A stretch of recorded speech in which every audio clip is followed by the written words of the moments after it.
क्या Donald Trump Iran के ऊपर परमाणु हमला कर सकते हैं? डोनाल्ड ट्रंप ने रात प्रेस कॉन्फ्रेंस करते हुए जो बातें कही हैं, उसको सुनने के बाद तो ऐसा ही लग रहा है कि ईरान को 4 घंटे में सिर्फ परमाणु हमला करके ही ख़त्म किया जा सकता है, क्योंकि 1 महीने की जंग में इसराइल अमेरिका ने मिलकर हर तरह के बम, हर तरह की मिसाइलें ईरान के ऊपर गिरा ली, लेकिन ईरान अभी तक ख़त्म नहीं हुआ है। प्रेस कॉन्फ्रेंस करते हुए जो एक ही रात में पूरी तरह से ईरान को ख़त्म करने की बात अमेरिका के राष्ट्रपति डोनाल्ड ट्रंप की तरफ से की गई है, क्या उनका इशारा कहीं परमाणु बम की तरफ तो नहीं है? इस तरह की चर्चाएं डोनाल्ड ट्रंप की प्रेस कॉन्फ्रेंस के बाद दुनिया भर में शुरू हो चुकी हैं। क्या कुछ कहा है डोनाल्ड ट्रंप ने, आइए आपको सुनवाते हैं। बातें बहुत बड़ी बड़ी हैं, इसलिए आपको सुनना भी जरूरी है। उसके बाद कुछ और लेटेस्ट अपडेट आपके सामने रखेंगे। चैनल पर पहली बार आकर हमारी वीडियो देख रहे हैं, चैनल को सब्सक्राइब नहीं किया है, सब्सक्राइब करके हमारे साथ जुड़ सकते हैं। दोस्तों, मैंने बहुत सारे कमेंट देखे अपनी वीडियो पर। कुछ लोग ये कहते हैं कि फराज भाई, आप जब वीडियो बनाते हैं तो टाइम बता दिया करें कि ये खबर किस टाइम की है और ये कौन से दिन की खबर है। आप इस वीडियो को 7 अप्रैल को सुबह 8 बजे के बाद देख रहे होंगे।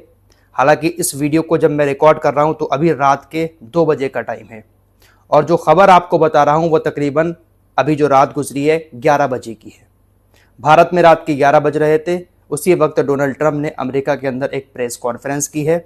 उस प्रेस कॉन्फ्रेंस में डोनाल्ड ट्रंप ने कहा कि अगर अमेरिका चाहे तो ईरान को एक ही रात में ख़त्म कर सकता है, और ये कार्रवाई हो सकता है कि कल की रात से ही शुरू हो जाए। यानी आज जो रात आएगी, आज ही की रात से अमेरिका ईरान के ऊपर खतरनाक हमले शुरू कर दे।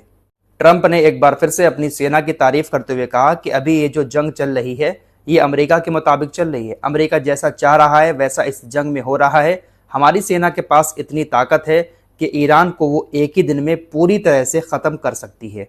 ट्रंप ने एक बार फिर से ईरान को धमकाते हुए कहा है कि मंगलवार तक की जो डेडलाइन है वो आखिरी डेडलाइन है। अगर स्टेट ऑफ हॉर्मुज नहीं खुलता है तो ईरान को इसके खतरनाक अंजाम भुगतने पड़ेंगे। अगर ईरान समझौता कर लेता है तो अमेरिका इस युद्ध को आज ही खत्म कर सकता है, और अगर समझौता ईरान ने नहीं किया तो ईरान भी एक ही रात में हम खत्म कर सकते हैं।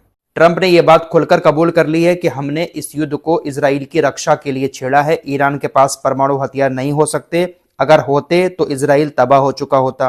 वे बस हार नहीं मानना चाहते, वे खुलकर सामने नहीं आना चाहते, जैसा कि कहावत है, लेकिन वे आएंगे, और अगर वे नहीं आए तो उनके पास ना पुल होंगे, ना बिजली संयंत्र होंगे, ईरान में कुछ भी नहीं बचेगा।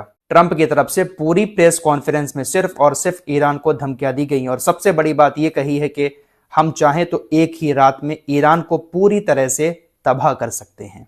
ईरान के तेल को लेकर पत्रकारों ने इससे जब सवाल पूछा तो ये कहता है कि देखिए, तेल जो है वो कब्जा करने के लिए ही होता है, और ईरान की सरकार इसके बारे में कुछ नहीं कर सकती। हम ईरान के तेल पर कब्जा करेंगे, लेकिन हमारी जनता हमसे कह रही है कि आपने इस युद्ध को शुरू क्यों किया है। ये बेवकूफ लोग क्या जाने, अगर मेरे हाथ में होता तो मैं तेल ले लेता, मैं तेल अपने पास रखता, मैं इससे खूब पैसा कमाता।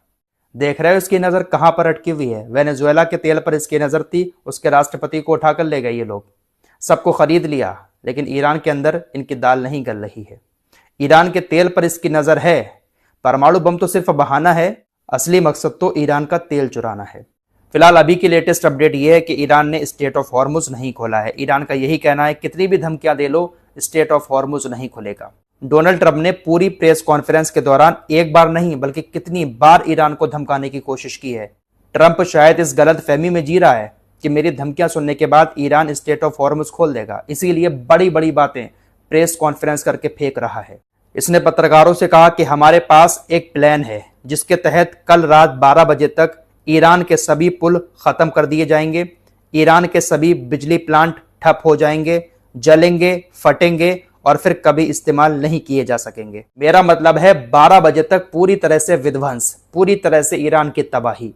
बातें देख रहे हो इसकी कितनी बड़ी बड़ी फेंक रहा है ये कहता है कि अगर हम चाहें तो ये 4 घंटे के अंदर भी हो सकता है। हम ऐसा नहीं चाहते, हम तो उनके राष्ट्र के पुनर्निर्माण में मदद करने के लिए भी आगे आ सकते हैं। ट्रंप कहता है कि ईरानियों ने मुझसे कहा कि आप हमारे बुनियादी ढांचे को तबाह करना चाहते हो, तो कहता है कि मैंने बोला नहीं, मैं आपके बुनियादी ढांचे को तबाह नहीं करना चाहता हूं। अगर मैं आपके बुनियादी ढांचे को तबाह कर दूं तो आपको दोबारा से अपने बुनियादी ढांचे को बनाने में 100 साल लग जाएंगे, और अगर अमेरिका अभी यहां से निकल जाए तो आपको दोबारा से अपने ईरान को पहले जैसा बनाने में तकरीबन 20 साल लग जाएंगे। हम चाहें तो सिर्फ 4 घंटे के अंदर ही पूरी तरह से ईरान का विध्वंस कर सकते हैं, पूरी तरह से ईरान को तबाह कर सकते हैं। जिस तरह की बड़ी बड़ी बातें, जिस तरह की बड़ी बड़ी धमकियां ट्रंप की तरफ से दी गई हैं, ऐसा तो सिर्फ तभी हो सकता है जब अमेरिका परमाणु बम से हमला ईरान के ऊपर करे। और अगर परमाणु बम से हमला ईरान के ऊपर होता है तो आपको पहले भी बता चुका हूं, ईरान का सिर्फ नुकसान नहीं होगा, आसपास के तमाम अरबी देशों के अंदर भी तबाही आ जाएगी।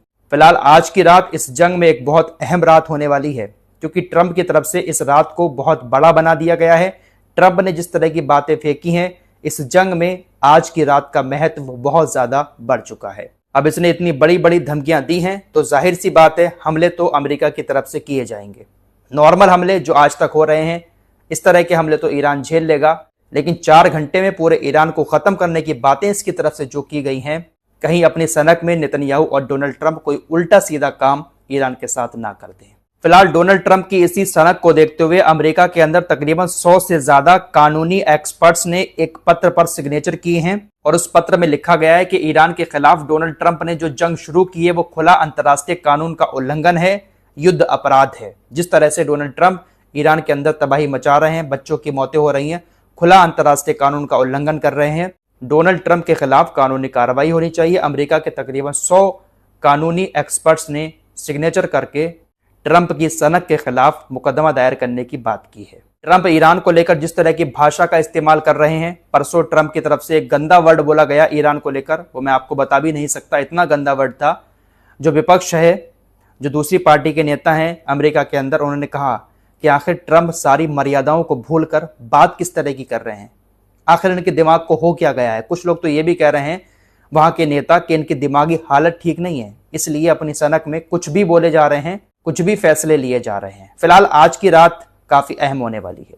दोस्तों, आपकी स्क्रीन पर ये जो फोटो दिखाई दे रहा है 4 लोगों का, ये वही 4 लोग हैं जो ईरान के हमले में हाइफा के अंदर एक बिल्डिंग के नीचे दबकर मारे गए। अब बेचारों के चेहरे देखो, अच्छे खासे खाते पीते घर के लोग लग रहे हैं, लेकिन नेतन्याहू की सनक की वजह से ये लोग मारे गए। ईरान की मिसाइल आकर गिरी इनके घर पर, 4 लोग अपने ही घर के अंदर दबकर मर गए। ये जो आपको स्क्रीन पर दिखाई दे रहा है, ये इजरायली वायुसेना का पायलट हुआ करता था। इसने अपने आप को ही मार लिया, एक मिशन पर जाने से पहले इसने अपने आप को ही मार लिया। अब इजरायली सेना ने इसको शहीद का दर्जा देने से मना कर दिया है। इजरायली सेना का कहना है कि इसको शहीद का दर्जा हम नहीं देंगे, इसने अपने आप को ही मार लिया है। तकरीबन 1.5 साल से इजरायली सेना के लिए लगातार ये बंदा काम कर रहा था, डिप्रेशन में पहुंच चुका था। इसको भी लग रहा था कि मैं खतरे में जा रहा हूं, इसलिए इसने पहले ही अपने आप को दुनिया से खत्म कर लिया। इसको अब शहीद का दर्जा भी नहीं दिया जा रहा है इजराइल के अंदर। गाजा की जंग में इसने बहुत सारे लड़ाकू विमान उड़ाए थे, हमले भी किए थे, मारा भी था बहुत सारे लोगों को, लेकिन आज खुद ही अपनी मौत मर गया और इसको आज शहीद का दर्जा भी इजरायली सेना की तरफ से नहीं दिया जा रहा है। फिलहाल के लिए इतना ही। लेटेस्ट अपडेट जानने के लिए आप हमारे चैनल को सब्सक्राइब करके हमारे साथ जुड़े रहिए। आज की रात कुछ बड़ा होने वाला है।